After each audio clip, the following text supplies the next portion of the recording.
Oi, pessoal. O FIPcast é um podcast que se propõe a desvendar de maneira simples e descomplicada assuntos ligados ao desenvolvimento socioeconômico, socioambiental, questões de planejamento urbano, ESG, a vida nas cidades e a relação na sociedade. O FIPcast é um projeto que nasceu da iniciativa das advogadas Luísa Milagres, Maiara Vieira e de mim, Leonardo Gandara, com o apoio da FIP, a Fundação Israel Pinheiro. Nosso objetivo é trazer para o debate esses temas que estão em voga na atualidade, levando conteúdo de qualidade para profissionais, empresas, agentes públicos, terceiro setor, enfim. Inscreva-se em nosso canal do YouTube e em outras plataformas também de podcast, como Spotify, Apple Podcasts, e acompanhe o nosso trabalho. A Fundação Israel Pinheiro, conhecida como FIP, é uma fundação sem fins lucrativos que está no mercado há mais de 28 anos, desenvolvendo e implementando projetos em busca de melhoria da qualidade de vida da população brasileira. Todos os nossos projetos são projetos que envolvem a participação pública, ampla e restrita de todas as comunidades envolvidas. Já executamos mais de 100 projetos em todo o território nacional, em parcerias públicas e privadas, e conheça a Fundação Israel Pinheiro em nosso site. Caso esteja passando em Caeté, conheça o Museu Casa de João Israel Pinheiro, em que a FIP é a mantenedora, com a história e a vida desses dois estadistas importantes para o nosso país. Em Brasília, temos o Espaço Israel Pinheiro, que é um memorial sobre a vida de Israel Pinheiro e um espaço dedicado para a educação socioambiental das crianças do município de Sítio Brasília. Bom, Léo, conta pra gente quem é a nossa entrevistada e qual o tema que iremos tratar.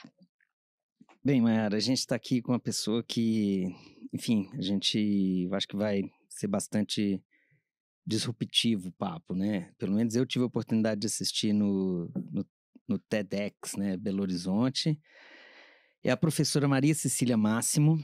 A professora Maria Cecília, ela é graduada em Direito pela PUC Minas, mestre em Direito pela PUC Minas, Direito do Trabalho, doutora em Direito pela USP, pós-doutora pela Universidade de Castilha-La Mancha, na Espanha, e também pós-doutora pela Universidade de Brasília, UNB.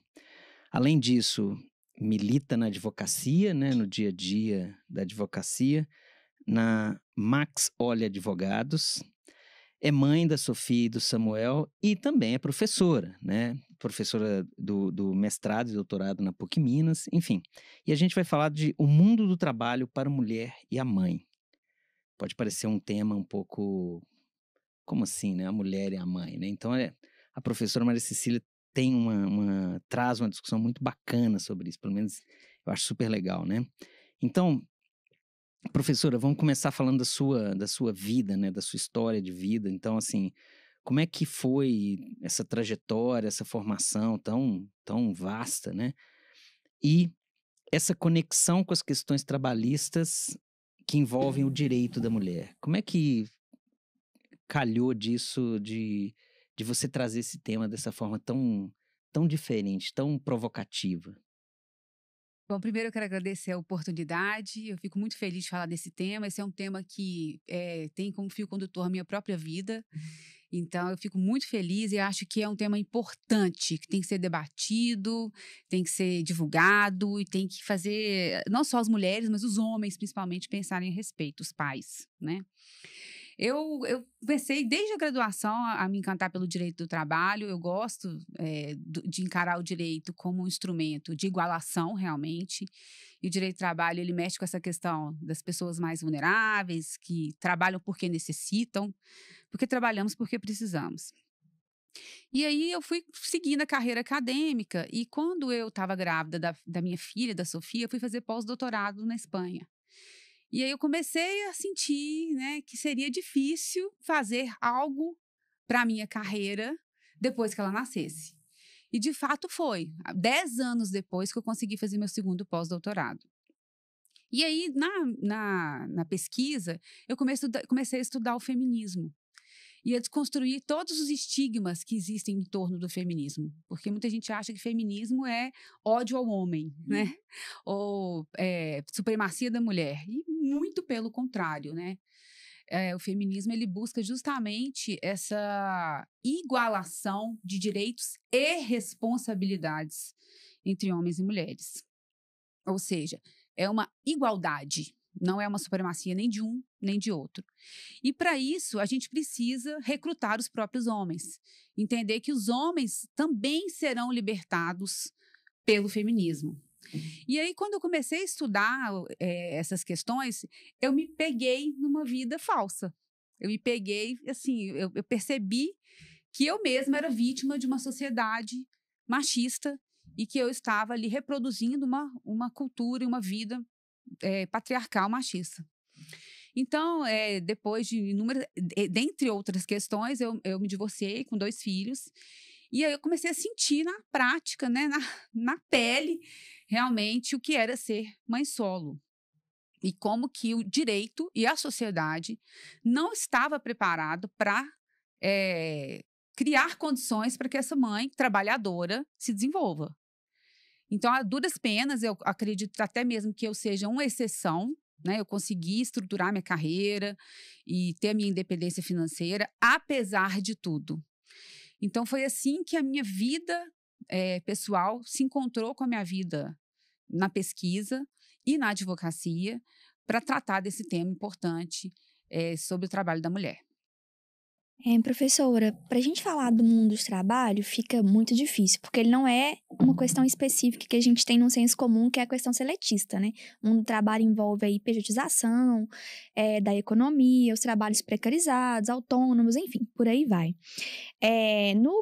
Dentro das suas pesquisas, na sua opinião, quais os maiores desafios para as mulheres neste mundo do trabalho atual? Os desafios são inúmeros. O principal desafio que eu vejo é que a maior parte das mulheres está na economia informal. Se a gente fizer um recorte de raça, então, a gente vê que mulheres negras ocupam guetos no mercado de trabalho.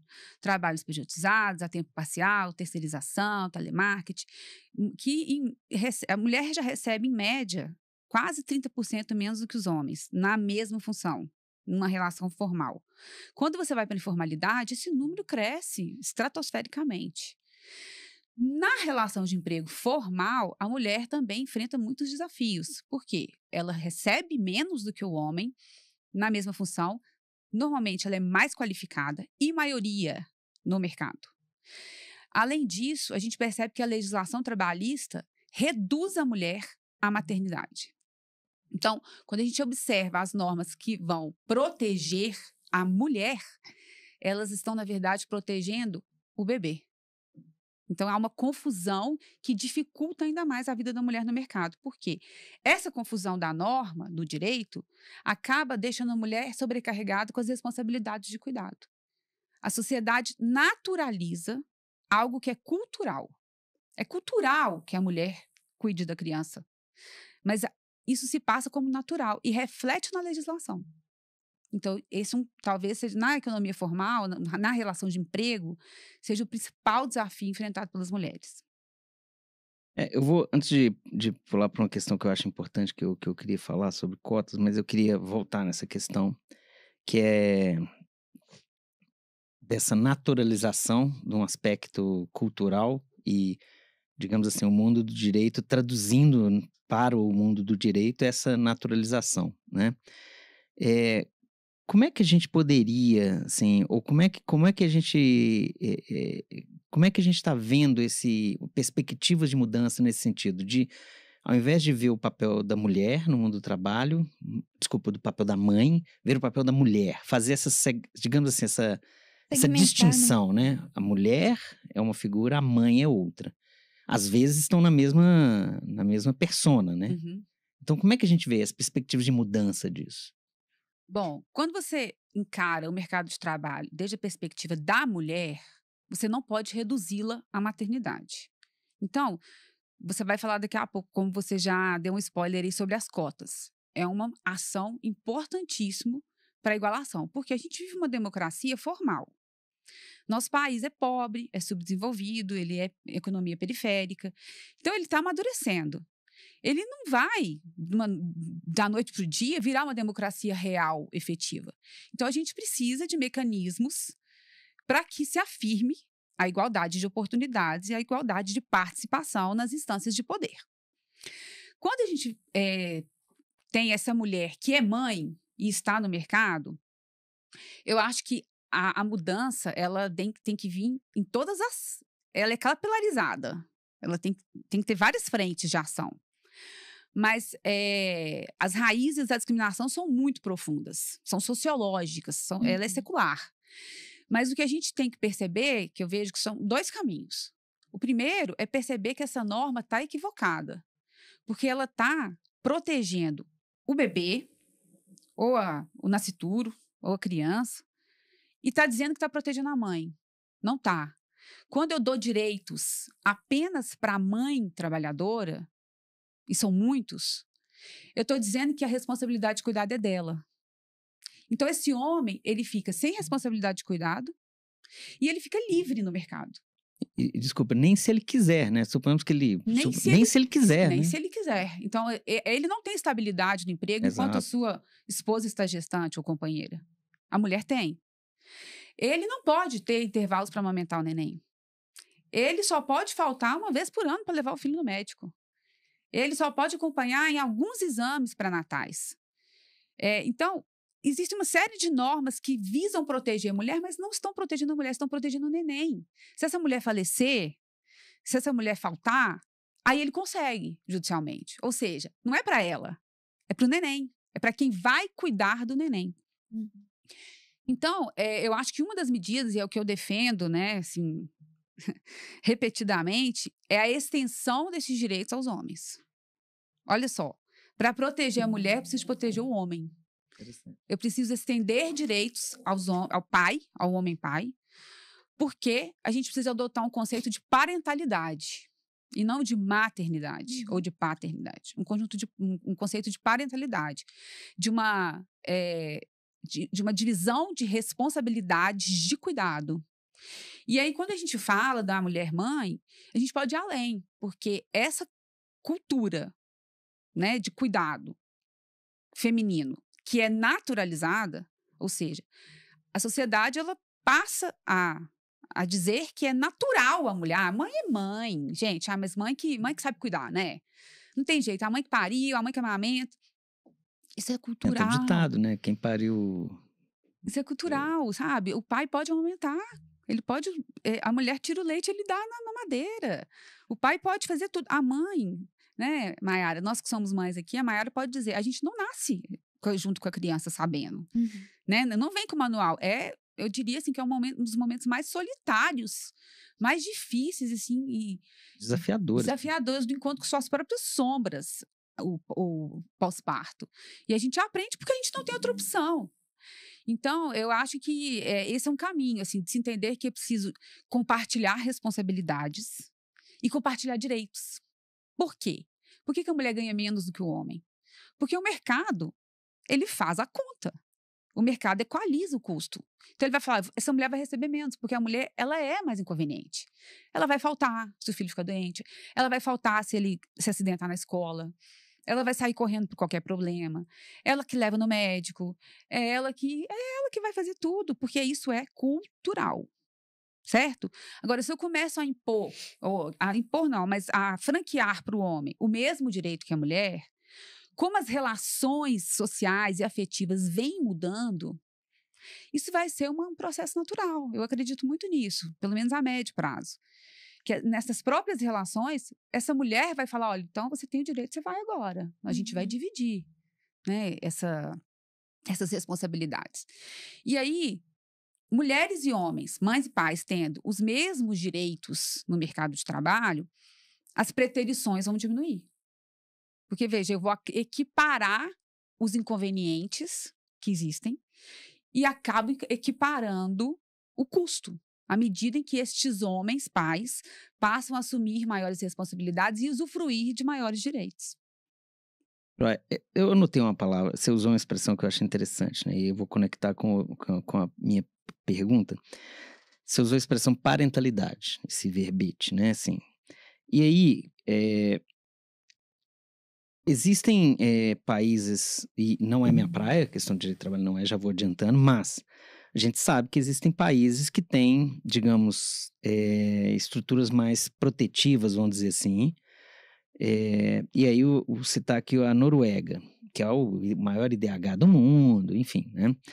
E a Noruega tem um caso paradigmático, ela criou uma lei no início dos anos 2000, início dos anos 2000, delimitando que os conselhos de administração das empresas tivessem 40% de mulheres, né?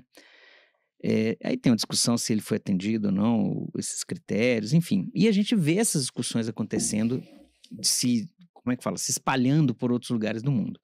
E aqui no Brasil, teve uma notícia recente, mas que não é uma lei. Na Noruega foi uma lei. Que a Bolsa de Valores, a B3, ela falou, olha, as empresas listadas aqui, elas vão precisar de demonstrar que elas têm um determinado número de mulheres nos seus conselhos e outras populações minorizadas, vamos chamar assim, né? O que eu estou querendo? Eu estou fazendo toda essa introdução aqui. O que você acha dessa visão, no caso, ou dessas duas visões? A criação de cotas, por um lado, por meio do que a gente chama de processo legislativo e tal, e outro desse modelo privado, vamos chamar, ou dentro desses requisitos, iniciativas ESG, das empresas tentarem se antecipar a isso e criar esses movimentos. Então, você citou a Noruega, né, e falou em parentalidade. A Noruega é um exemplo mesmo, né, para o mundo. Lá, em vários países da Europa, por exemplo, quando a gente fala em parentalidade, lá não tem licença maternidade ou licença paternidade, tem licença parental. Então, quem vai tirar? Quem vai cuidar? Quanto tempo que você vai tirar? Quem vai tirar? É uma escolha dos cônjuges, dos companheiros, né? Então, assim, já é bem diferente daqui. Quanto à sua segunda pergunta, eu acho fundamental as ações afirmativas por parte do poder público, então, de estipulação de paridade de gênero, né, em várias questões, em órgãos de poder, na participação política, deveria existir no parlamento. E acho que essa é uma tendência, porque as relações, a vida está cobrando isso, a sociedade está cobrando isso, na esfera privada. Por quê? Você tem teorias, né, já para explicar a ausência de mulheres em situações como as dos homens no mercado. Então, essa ausência das mulheres em cargos de direção, a gente estuda o teto de vidro. Imagina um teto de vidro, você vê a oportunidade, a mulher vê a oportunidade de ascender na carreira. Ela vê os cargos de direção através do vidro. Mas vocês já atravessaram um vidro? Quem atravessou se machucou, né? É muito difícil atravessar um vidro. Então, a metáfora é para dizer, olha, não tem mulher nos cargos de direção. Há um teto de vidro no mercado. 13% das empresas, 13% dos cargos de direção das empresas brasileiras são ocupados por mulheres. E aí tem um outro fenômeno. Quando essas mulheres finalmente atravessam essa barreira e chegam aos cargos de direção, existe uma outra teoria que vem sendo desenvolvida recentemente para mostrar que, na verdade, muitas empresas têm colocado mulheres nos cargos de direção para atender um chamado, para se posicionar na mídia, para fazer uma política de gênero, mas colocam essas mulheres em situações irremediáveis de crise. Então, assim, essas mulheres acabam herdando uma situação pretérita que ninguém conseguiria resolver. E aí elas, né, caem de um penhasco. Por isso chama teoria do penhasco. E aí elas acabam sendo responsabilizadas, mas esse fracasso ele ia acontecer de qualquer forma. E aí eu reforço a ideia de que homens são melhores líderes, né? Teve até um exemplo icônico de uma presidente, né, de um país subdesenvolvido que sofreu um duro golpe chegando ao poder nessas condições. E além disso, há outras situações em que demonstram que o problema do mercado de trabalho da mulher não está só em ascender a cargos de direção. Na verdade, ela enfrenta problemas durante toda a sua trajetória, porque ela sofre inúmeros assédios, ela sofre algumas situações que do inglês recebem o nome de mansplaining, que é quando o homem explica para ela algo que ela sabe, que ela é expert. Interrupting, a mulher é interrompida frequentemente nas reuniões de trabalho, durante a sua exposição. Você pode pegar o exemplo da Rosa Weber. Vou te interromper agora, Tá. desculpa, fazer um menos interrupting. Ah, tá. Não, só para aproveitar para fazer uma brincadeira, mas assim, você está falando nas empresas, nos próprios tribunais, né, que é o nosso dia a dia. Eu ia dar o exemplo agora, da Rosa Weber e da Carmen Lúcia, no tribunal, no STF, tem até vídeos no YouTube mostrando, assim, elas tentando ler um voto, e muitas vezes que elas são interrompidas. Elas não conseguem concluir o raciocínio delas. Então, você tem o appropriating, que é quando alguém se apropria da sua ideia, né? Então, você está ali na reunião, você dá uma ideia e todo mundo, tá. Aí, logo da seguida, vem um colega e fala assim, não, então, que tal isso? Ele fala a sua ideia e ele leva a autoria da ideia, né? Então, você tem todas essas situações que são estudadas pela teoria do labirinto. Porque o labirinto mostra que a trajetória é um labirinto, muito difícil, né? Existe uma rota viável, mas é muito difícil. Você tem que estar consciente dos desafios, ir, voltar, né? Então, eu acho que é importantíssimo que sejam feitas essas medidas de paridade de gênero. Então, a OAB de Minas Gerais, por exemplo, criou agora, nessa nova gestão, a paridade da lista sêxtupla para a formação dos tribunais. Eu acho super importante. Tudo bem, chega lá no tribunal, a lista é tríplice e não tem paridade. Mas começou, a semente foi lançada. 3 mulheres vão ter que ir para essa lista. E assim, a gente tem que ocupar esses lugares. No meio acadêmico, por exemplo, todos os grupos, né, de pesquisa, os coletivos que eu participo, se a gente vê uma palestra cuja formação é eminentemente masculina, a gente contesta, né? E a gente percebe isso nos próprios homens já tomando esse cuidado. Peraí, não tem mulheres expertises e que podem falar desse tema tão bem quanto esses homens? Então, a gente precisa também ocupar esses lugares, né? Ocupar e reivindicar esses lugares. Só antes de eu... Desculpa, só um minutinho. Você tá me interrompendo. Não, mas esse eu tô esperando. Mas assim, é só porque, assim, a gente tá falando aqui, é só para aproveitar, professora, e parece que a gente tá falando só de mulheres que estão num nível educacional, social muito alto. Não, isso acontece em absolutamente todas as classes sociais, né? Acho importante a gente ressaltar isso, porque fica parecendo que a gente tá falando de pessoas com formação superior. Não, a gente está falando de todo o ambiente, vamos dizer assim, de trabalho, né? Exatamente. A gente está falando aqui de mulheres em locais de privilégio, né? Mas isso é muito mais difícil, muito mais desafiador para mulheres que não têm qualificação, mulheres negras, né? Então, olha só, a maior parte das famílias compostas só de mulheres com filhos são mães negras. Né? Então, existe assim, um recorte de raça, de classe social e de gênero que eles andam juntos e tornam a vida dessa mulher muito precária. Né? Então, os desafios estão em todos os segmentos do mercado. Eu esqueci o que eu ia falar. Tô igual a Maria Cecília, tô tendo que anotar. Mas quando a gente fala essa questão de mercado de trabalho, assim, a sensação que eu tenho, até por estar inserida nele, ter sido mãe muito jovem, e muitas vezes ouvir, você vai ter que escolher entre ser mãe ou profissional, e eu nunca aceitei isso pra mim, a sensação que eu tenho é que a gente sempre tem que estar fazendo muito, muito mais do que o colega, e ele ainda é mais valorizado. Então isso, a gente fica extremamente exausta psicologicamente, porque você fala, tô fazendo, tô entregando, e eu não tô sendo vista. Né?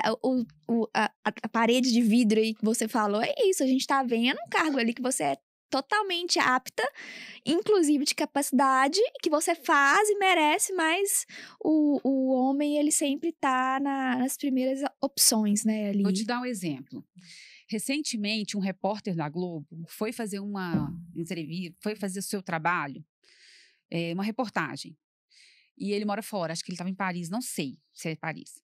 E ele apareceu ao vivo, segurando o bebê no colo, o filho dele. E ele falou, eu tive que trazê-lo, porque a minha esposa está trabalhando, tinha uma reunião, eu também tinha que gravar ao vivo, nós não temos ninguém aqui, família, e a reunião dela era mais importante que a minha, então eu trouxe meu filho comigo. E foi uma super repercussão, todo mundo, ai, que fofo, que legal, que gracinha, que pai bacana. Bacana.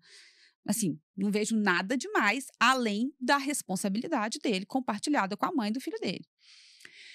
Pouco tempo depois, estava tendo uma sessão de julgamento online, num tribunal aqui, e a advogada estava sustentando, e há várias horas esperando a vez dela de sustentar, e ela era lactante, então ela estava amamentando o neném, e o neném estava ali chorando com fome e não chegava a hora dela.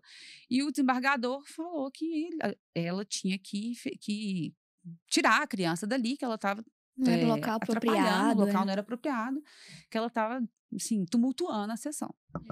Mas teve um caso também em que o pai levou o filho para uma sessão e a sessão dele, que era, sei lá, 15ª, foi adiantada porque ele estava com o filho. Então, né? esse tipo de tratamento diferenciado a gente ainda percebe. Ou seja, a responsabilidade da mãe. Então, a mãe está fazendo, não está fazendo mais do que obrigação. Isso é cultural. E aí o homem, quando ele faz, nossa, né? Não, ele está fazendo a responsabilidade que é dele. Né? Então, a gente também precisa, a mudança, ela passa muito pelo cultural. Né? Bom, aí é uma pergunta, né? A lei brasileira, ela diferencia mulher e mãe? E se sim ou não, né? Caso essa diferença exista, isso pode ser considerado uma discriminação? Ela, na verdade, eu acho que ela não diferencia. As normas trabalhistas atuais, ontem saiu uma lei muito interessante, mas até ontem, o que a gente tinha era que as normas que se dizem de proteção à mulher não protegem a mulher. Acabam enxergando mulher como mãe. E isso, como eu disse, é muito ruim para a mulher. Agora, essa lei que saiu ontem, que é a lei, vou colar aqui, 14.457, ela cria algumas medidas que eu achei muito relevantes. Outras eu criticaria, mas ela tocou num ponto importante. Primeiro que ela traz o conceito de parentalidade. Então, a maior parte dos direitos que ela cria para o pai e para a mãe que tem filho, né? Óbvio, trabalhador. Não só para a mãe. Isso é um grande passo, um grande avanço. Compreender que os direitos não podem ser só da mãe, porque discriminam a mulher. Os direitos têm que ser do pai também. Um segundo ponto que eu acho muito relevante é a creche. Falar de creche é uma questão muito relevante, parece simples, mas é muito relevante para viabilizar a participação da mulher no mercado. Por quê? Como a gente tem essa naturalização de que o cuidado é feminino, e a gente tem essa responsabilidade concentrada na mãe, os dados do IPEA, por exemplo, mostram que quando os filhos estão na creche, quando a mulher tem creche disponível para os filhos, ela tem 73% de participação no mercado. Só que se um filho só estiver na creche e o outro não, a participação dela cai de 73% para 48%. Esses dados, eles falam mais do que qualquer outra coisa. Eles gritam. E aí agora tem um que berra. A disponibilidade de creches não impacta na participação dos homens no mercado. É irrelevante. Por quê? Porque eles não estão cuidando dessas crianças. Então, a disponibilização de creche ou o financiamento de creche é um mecanismo importantíssimo, né? Uma ação afirmativa importantíssima uma ação afirmativa não, mas uma ação estatal importantíssima. Uma política pública fundamental para viabilizar essa participação e ascensão das mulheres no mercado de trabalho. Ainda a gente está falando do mercado formal, né? Mas já é um grande avanço. Sim, passando aqui, eu lembro de ter lido um estudo, isso já tem muitos anos, era alguma coisa do Banco Mundial, e é um estudo que falava exatamente que nos países em desenvolvimento, os poderes públicos locais seria muito mais interessante que eles investissem em creches do que, como os recursos são escassos, né? Seria mais inteligente que eles investissem em creches do que, por exemplo, em escolas secundárias. Eu lembro, isso tem muitos anos, e esse estudo foi meio que combatido, porque ele pondera, né, assim, é melhor investir em creche do que investir em educação secundária. Não é que ele falou que a educação secundária é irrelevante, muito pelo contrário, ele só falou, olha, se é para escolher alguma coisa, escolha creche, né? Eu achei interessante nesse sentido, porque a conexão é exatamente de permitir que as mulheres competissem no mercado de trabalho e que elas tivessem as mesmas condições que os homens, né? Exato. Agora, e aí como garantir essa igualdade no ambiente de trabalho? Você já expôs aí algumas questões relacionadas a ações afirmativas, legislação. Aí eu vou trazer uma questão. A gente está falando de ação afirmativa, de iniciativas privadas, mas e ações judiciais? Você acha que faz sentido a ação judicial, assim? Se a gente está falando aqui de lei, de ação de empresas também tomando iniciativas, uma variável também seria manejar ações judiciais para, digamos, perseguir essa igualdade. Você acha que isso seria viável? Seria viável, mas isso, quando eu iniciei minha fala, né? O movimento feminista, ele precisa do homem. Então, na seara juslaboral, né, na justiça do trabalho, a gente precisaria, por exemplo, de homens ajuizando ações pedindo equiparação de direitos, né? Pedindo, olha, eu também quero equiparação da licença paternidade à maternidade. Olha, eu também quero estabilidade, né? Mas para isso a gente teria que ter o direito. Pelo menos alguém interpretando o direito assim, ou uma lei vindo dizer, e ele reivindicando isso. Então, você tem, por exemplo, muitos casais em união homoafetivas que fazem esse pedido, né? De gozar a licença maternidade. E conseguem, né? Mas, por exemplo, olha como que é cultural. No Brasil, as ações de pedido de homens, de pais, de licença maternidade, normalmente acontecem quando a mãe morreu. Ou seja, se a mãe morreu no parto, como vai ter que ser o pai, aí não vai ter jeito, né? Vai ter que ser o pai que vai cuidar, aí esses pais acabam entrando na justiça e pedindo o direito à licença maternidade, aí conseguem. Mas isso é muito representativo. Você vai ter direito, pai, se a mãe morrer. A mãe é titular. A mãe é titular, você é o reserva, né? Tem outros países, não. Por exemplo, no Uruguai, a licença chama licença para cuidados do recém-nascido. Não é para a mãe nem para o pai, é quem vai cuidar. Ah, é você que vai cuidar? Então tá, é para você a licença. Né? Então, é isso. As mulheres, os desafios delas são muito difíceis. Ó, tem um relatório do IPEA que mostra que mulheres trabalham, em média, 7 horas e meia a mais por semana do que os homens. Mais de 29 milhões de famílias no Brasil são chefiadas por mulheres. Né? E aí existe aquela cultura de que o homem é provedor. Não é, não é. 16% das famílias são compostas só da mãe com os filhos. Qual que você acha que é o percentual das famílias compostas só do pai com os filhos? Chuta. 1%. Eu ia falar 2%. É, por aí, 1,8%. Né? Então, assim, os desafios são muito grandes. Na pandemia, lá no escritório, a gente recebeu dois casos. Um deles foi o seguinte: teve uma lei durante a pandemia que obrigou que as mulheres gestantes ficassem em home office. Certo? Correto. Aí você pode pensar assim, nossa, que lei legal, tá protegendo a mulher. Tá protegendo o bebê. Primeiro disclaimer, a lei não tá protegendo a mulher. A lei tá protegendo o bebê e tá dando direito só pra mulher. Ela é boa? Ela não é boa. Porque ela torna essa mulher cara, inconveniente. E aí, quando eu falo que a lei não é boa, eu não estou falando não tem a lei, tire esse direito. Não. Os direitos trabalhistas, eles têm um princípio que é o princípio da progressividade. Eu não posso retroagir em termos de direitos trabalhistas, direitos sociais. Eu só posso progredir. Então, a ideia é, por que esse direito não foi dado para o pai? Se era para essa mãe grávida não pegar Covid, o companheiro, o marido dela, está exposto. Ele vai sair, ele não está em home office, ele vai voltar, ele vai trazer o vírus. Então, para a lei ser adequada, ela tinha que ter feito o quê? Proteger a bolha daquela pessoa ali que está grávida.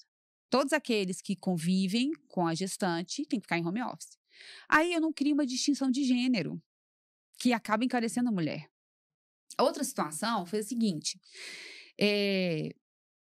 as escolas infantis, ensino médio, foram as últimas a voltarem para o regime presencial.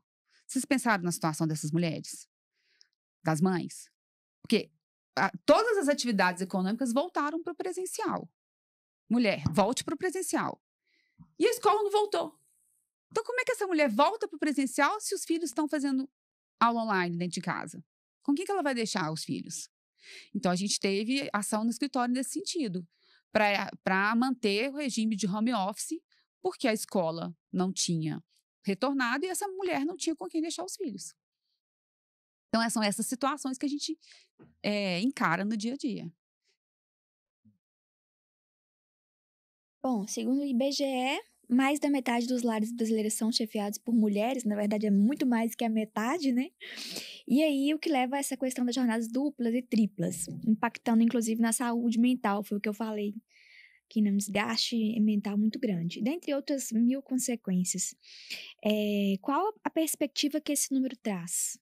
Então, isso é o que a gente chama de trabalho emocional, né? Eu acho que é o que mais sobrecarrega as mulheres, é esse trabalho emocional, de pensar em tudo. Então, você pensa no seu trabalho produtivo, você pensa nas questões domésticas e tem um trabalho intermediário ali que é a logística disso tudo, é a conciliação disso tudo. E este trabalho é emocional. Então, ele te coloca... A jornada não é dupla ou tripla, a jornada é continuada. Você não sai dessa jornada, né? Então, você está lá no seu trabalho, né? Você falou que vai lecionar hoje à noite. Provavelmente, você está lá e você já pensou em tudo, com quem que seu filho vai ficar, se você atrasar, com quem que, né, quem que você aciona. Então, o que vai ter que ter para o almoço? Todos esses cuidados ficam a cargo da mulher. Culturalmente, tá, gente? Isso não é natural. É a duras penas. É a custa de saúde mental. Né? As mulheres estão adoecendo, as mulheres estão passando fome, né? Aumentou na pandemia o número de insuficiência alimentar entre as mulheres, foi alarmante. Porque essas mulheres estão sobrecarregadas com cuidado, não conseguem conciliar suas atividades, tem uma jornada que é interminável. Né? Então, assim, essa administração mental de tudo, né, é muito cansativa. E lá no TEDx, né, o ponto forte lá, até quando eu brinco, né, falo, e os homens ainda perguntam, né, assim, o que você precisa? Me fala o que eu faço, eu te ajudo, né? A Eleia Saffioti, ela diz que essa cultura de que o homem ajuda é muito ruim, é muito difícil para a mulher, porque quem ajuda pressupõe que a responsabilidade inicial é da mulher. Então, a ajuda é um auxílio, não é uma responsabilidade, né? Como se fosse, assim, subsidiária. Quebra-galho, né? E isso é muito complicado, porque mesmo que você se disponibilize a ajudar, eu vou ter que pensar na sua função. Tem que falar, então faz isso. Já faz logo, porque é mais um problema para você poder resolver. Então, assim, na verdade, é um compartilhamento de responsabilidades, né? É de pensar do trabalho emocional. Isso tem que ser partilhado também. São 2 trabalhos que são invisibilizados e que não são remunerados e que precisam vir à tona e ser compatibilizados.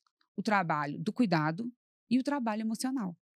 Né? Esse trabalho do cuidado não só dos filhos, trabalho de cuidado dos doentes, das pessoas com deficiência, dos idosos, invariavelmente recaem sobre as mulheres, né? Sobre a filha, sobre a nora, né? As nossas babás, cuidadoras, empregadas domésticas são mulheres. Então, a empregada doméstica hoje tem uma regulamentação digna. Desde 2015, a Lei Complementar 150 equiparou os direitos, né? Mas olha aí, foram quase 30 anos de direitos de segunda ordem. Mas a mulher que está dentro de casa, cuidando dos filhos, do doente, do idoso, do deficiente, ela não tem remuneração. Esse trabalho, do ponto de vista econômico, não é mensurável. Ele não entra numa cadeia produtiva. O que, para mim, é um equívoco. Por quê? O trabalho doméstico, embora regulamentado e com direitos, também não é considerado um trabalho produtivo. Mas veja bem, eu, que sou mãe solo, né? Sou divorciada, hoje sou casada de novo, mas os meus filhos sou eu que cuido. Eles, com a ajuda do padrasto, né? Meu marido ajuda muito. Ele ajuda mesmo, porque a responsabilidade não é dele, né? Mas, o que eu ia dizer? Das nossas secretárias. Isso. Para eu sair para o mercado produtivo, ir para o meu escritório, lecionar, pesquisar, viajar a trabalho, eu preciso de uma outra mulher dentro da minha casa, cuidando dos meus filhos, fazendo o que eu não posso fazer, ou o que eu escolhi não fazer. Então, há um ciclo de exclusão das próprias mulheres do mercado produtivo. Só que realmente o trabalho dessa empregada doméstica, dessa pessoa que cuida dos meus filhos, não é produtivo? Você pode até pensar que, do ponto de vista imediato, ela não me gera lucro, né? Com o trabalho dela, eu não tenho um valor de troca no mercado. Mas, do ponto de vista remoto, sem ela, eu não trabalho. Então, assim, ela está inserida numa cadeia produtiva. E uma segurança que a gente tem também, né? De ter uma pessoa que a gente confia, que já conhece a rotina. Exatamente. Esse homem que sai para o trabalho e a mulher fica cuidando dos filhos em casa. O trabalho dela não é remunerado. Muitas vezes é invisível. Mas sem ela ali, cuidando de tudo, ele estaria no mercado produtivo da forma que ele está? Não, então isso precisa ser discutido. Né? O que é cadeia produtiva e o que não é. Né? Pra mim, essa questão do desgaste emocional, ela é assim, a gente tem que discutir muito. Já cansei, às vezes, que eu peguei o meu filho menorzinho pra levar pro mater day de madrugada. E aí, eu chegava em casa às 5, 6 horas da manhã, mas 8h30 eu tinha reunião. Eu não quero deixar de fazer a reunião pra não parecer que eu estou vulnerável àquela situação, porque eu preciso produzir. Senão eu não consigo me destacar no ambiente profissional. Só que ao mesmo tempo eu acabei de chegar em casa com meu filho menor, porque eu não tinha ninguém pra levar, né? Então, assim, é um desgaste emocional. A gente não descansa. Eu tô aqui te entrevistando e a minha funcionária tá aqui. Eu vou ter que ir no supermercado comprar isso, isso e isso. Eu falo, então vai lá e compra. É o tempo inteiro. O tempo inteiro. Te entendo. Já caminhando aqui, Maria Cecília, tem uma discussão que fica parecendo que não tem a ver com, ou desculpa, que é um pouco diferente do tema que a gente está trazendo aqui, porque a Fundação Israel Pinheiro é muito voltada para discussões relacionadas a ambientes urbanos e tal, mas não... e eu acho assim, tirando as questões falando assim, a gente falou muito do ambiente de trabalho aqui, né? O ambiente de trabalho, a exclusão e a diminuição dessa percepção da mulher, tal, né? De percebê-la como um ser de direitos, né? Também, né? Mas pensando assim nos ambientes urbanos em que a gente vive, né? Eles são pensados nas mulheres e mães também? Tá entendendo a questão assim? A gente fala muito do ambiente de trabalho, mas as nossas cidades também são pensadas para as mulheres, porque do mesmo jeito que os ambientes de poder, você usou uma expressão que eu achei super legal, que eu acho que é instâncias de poder que você usou. As instâncias de poder é muito fácil quando a gente percebe assim, o Congresso, quando a gente vê uma Câmara Municipal, quando a gente vê uma empresa. Mas uma cidade também é uma instância de poder, né? A arquitetura daquela cidade, o planejamento daquela cidade. Eu lembro que teve uma discussão, já tem um tempo, teve alguma discussão relacionada à mulher amamentar em público. É isso que eu tô querendo trazer, essa questão assim. Os meios urbanos, eles são pensados também para a mulher? Ou seja, a cidade não é muito masculinizada? E aí a gente pode pensar em questões importantes mesmo, dos aparelhos públicos, uma creche, uma praça para ela poder levar o filho. Nesse sentido, assim, todas essas questões, né? as cidades são pensadas? É uma questão a se pensar. Eu nunca pensei nisso. Assim, pensando enquanto mulher, algumas situações aí que são da nossa natureza não são pensadas, né? Então, por exemplo, nós temos períodos em que a gente precisa de banheiro, né? Assim, dependendo do dia aconteceu alguma coisa, muitas vezes qual mulher nunca passou por uma situação, né, constrangedora? Essa questão da amamentação também, eu acho que não existe um preparo, existe também, no Brasil, existe uma objetificação do corpo feminino muito forte, né? Uma erotização do corpo feminino.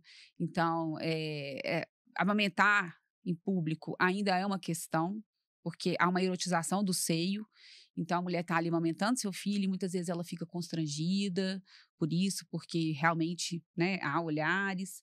Eu acho que essa questão ela passa mais pela questão da creche, que eu consigo enxergar em termos de discussão aqui, né? Eu acho assim que os ambientes privados, eles começaram a evoluir nesse ponto. Os shopping centers já possuem espaço família, um espaço de troca onde que o homem pode entrar para trocar a criança, mas os ambientes públicos isso não existe. Isso é uma coisa interessante. Os ambientes particulares, eles tinham no banheiro feminino o trocador da criança. Mais uma amostra de que há uma cultura de que o cuidado é da mãe, que é a mãe que vai trocar a fralda da criança. E aí isso já vem mudando há algum tempo, né? Hoje em dia os lugares têm um trocador que tem o acesso do pai ou da mãe, porque os dois têm que fazer o trabalho sujo ali, né? Literalmente. É. Bom, a gente já tá aqui finalizando nossa entrevista, que pena, porque foi muito boa, o tema é um tema muito bom. Eu sou suspeita para falar, porque eu acho que eu sou como você, eu sou a exceção, né? A exceção que teve filho, foi pro mercado, enfim, sujeitou a todas essas questões que você trouxe. E aí, Maria Cecília, a gente sempre finaliza pedindo uma indicação cultural para os nossos convidados. Desculpa, os nossos ouvintes. E independente se seja na área do trabalho, pode ficar à vontade para poder fazer uma indicação que você queira compartilhar aqui, pra gente. Eu queria indicar uma música que é para as meninas, principalmente, para as mulheres jovens, para que elas repensem esse projeto cultural da família, dos filhos, do cuidado, porque é muito opressor esse projeto cultural. É uma música que se chama Triste, Louca ou Má. Boa, excelente ela. De um grupo que chama Francisco del Hombre. El Hombre. Eu queria indicar um documentário. Como é que é a banda? Francisco El Hombre. Queria indicar um documentário que tem no Netflix que chama Explicando. É uma série, legal, né? E aí, um dos capítulos explica a diferença do salário da mulher e do homem. E quero indicar também um filme para os homens, principalmente, assistirem, que chama Eu Não Sou um Homem Fácil. É um filme francês, está no Netflix. Je ne suis pas un homme facile. Que mostra, ele bate a cabeça e vai para um mundo matriarcal. Que legal. E aí eu passei já esse filme para os meus alunos e aí eu falei, o que vocês acharam disso? Não, mas isso não existe, né? Não, tô sufocado, pelo amor de Deus. Falo, bem-vindos ao mundo que nós vivemos, mulheres.